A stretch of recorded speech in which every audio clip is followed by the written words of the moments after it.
How difficult is Season 4's new armor system? Because there was a significant change. In order to have maximum defense, you need 9,232 armor to beat any monster of any level. 200, 300, 400, doesn't matter. I'm a level 100 character right now, not a single upgraded piece of gear, and we're not wearing anything that has total armor or armor rolls on it. Keep in mind that with the new season, you'll be able to get an affix that simply gives you plus 1,300 armor on one piece of gear, but you don't want to waste this. Right now we're sitting at 4,806 armor, and we don't have a single Paragon point yet spent, considering that this is already 250, 300 armor easily bonus. And we can socket gems to get even more. What do you think? Can we reach the cap without an aspect and a single total armor percentage roll on gear? And yes, if I would master work this piece of item 12 times, your armor would be slightly higher, but we're talking about 1,619 versus 1,662.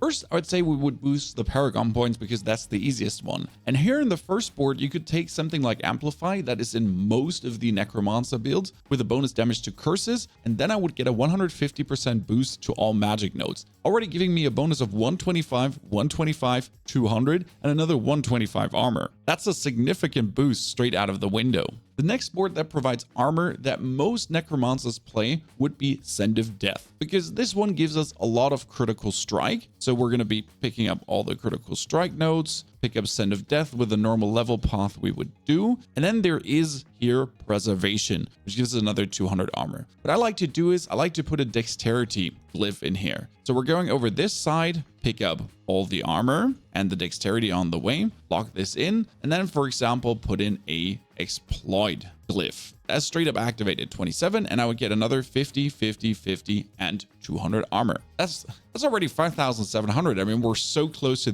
that's already 5,700. We're doing pretty good. Now 1, 2, 3, 4, 5 points into the next board, which would be Flesh Eater. These are the two boards that most Necros just have going on. And intriguingly enough, we're kind of forced to take this node for poison resistance to actually resistance out most of the time. So if I would go down now here, it's another 50, 100 armor, 50 armor, and then we take the rest of the board as you're supposed to essentially take it. Standard as a Necro take out of my Paragon board. Now, this is kind of what I can do over the Paragon board, at least for the Necro, because unless I would be willing to go into the Bone Graft board for the high amount of Dexterity and the Essence Glyph, but then I still have to tap just into the armor nodes here only to get some more, and most of the time I don't have this. So Paragon board marked off for now. 6,000 armor we have. What we can do is we can go into our skill tree and, for example, lower our own damage or lower our movement speed to then squeeze out another 15% more armor. That is possible with spiked armor, bringing us straight up to 7,000. This is actually a really great equalizer. And if I now take a single affix on gear that is armor, now another 1,300 plus. That 1,300 plus gets the 15% as well, and wibbity wobbity. And with one or two Masterwork pieces of gear, we would already be there. I'll be honest with you though, I don't for most of the builds have these 3 points for spiked armor. I maximum have 1 point for spiked armor, and a 5% increase is still great, but I'm kind of trying to get to the cap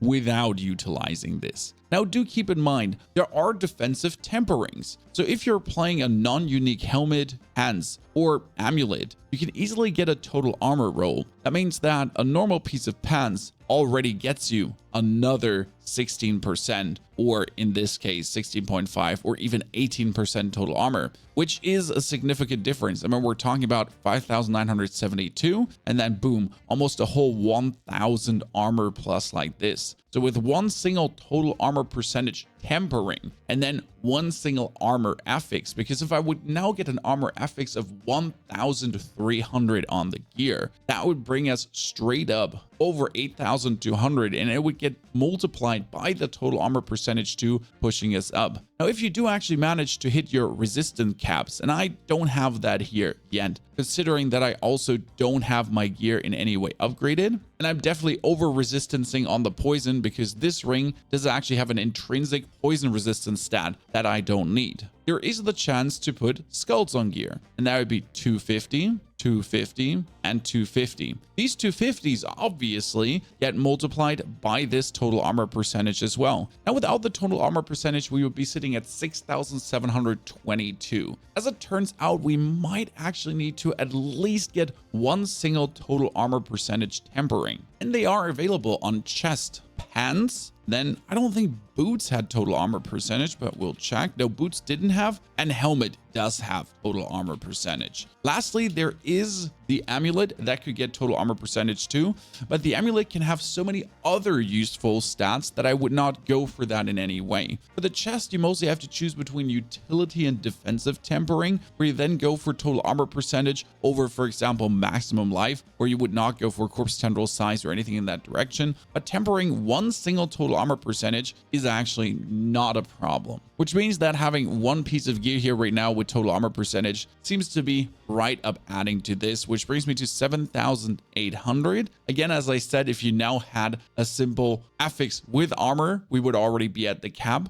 But don't forget that Masterworking slightly pushes it forward. And that Masterworking in this case can push the total armor percentage forward as well. We can simulate this by taking this piece of gear that has a very low total armor percentage roll on it and a bit higher armor. Again, it's only 50 more to a non-Masterwork piece of gear, but still having 50, 50, 50, 50, 50 more is something. Boom. And that brings us to 8,232 already with this piece of gear, with this piece of total armor percentage roll, considering that we have 3 defensive gems going on. Now, coming back to my skills, if I put the 1, 2, 3 in, boom chakalaka, 9,252, which needed me to have a total armor percentage of 21.8%, all the gems slotted with the skulls, and then I would reach the cap. Plus, obviously, don't forget what we did in the Paragon board to even have these armor points going on. Let's yoink those 3 skill points out again, because most of the time I don't simply have them, which brings me to 8,232. And we're putting the chest over to the other thing again, back to 7,000. There's the option to play a shield, because a shield does provide another 700 armor.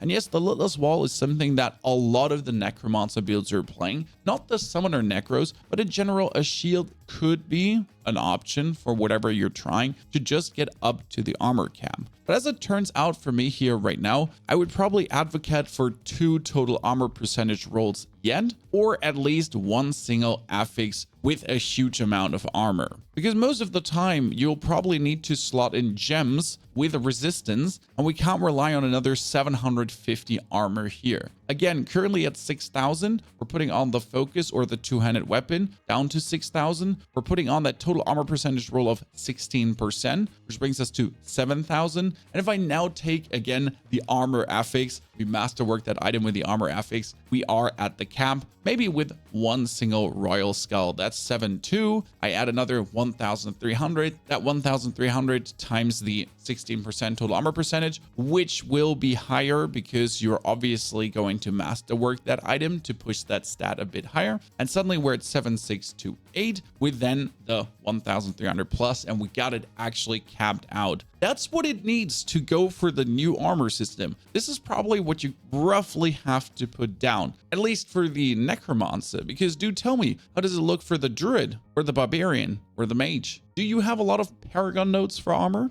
I hope this helped you and gave you some insight, and if you're now looking for the perfect 2 Necromancer builds to level in the new season, well, we got both of you up to date. Enjoy. Thank you for watching.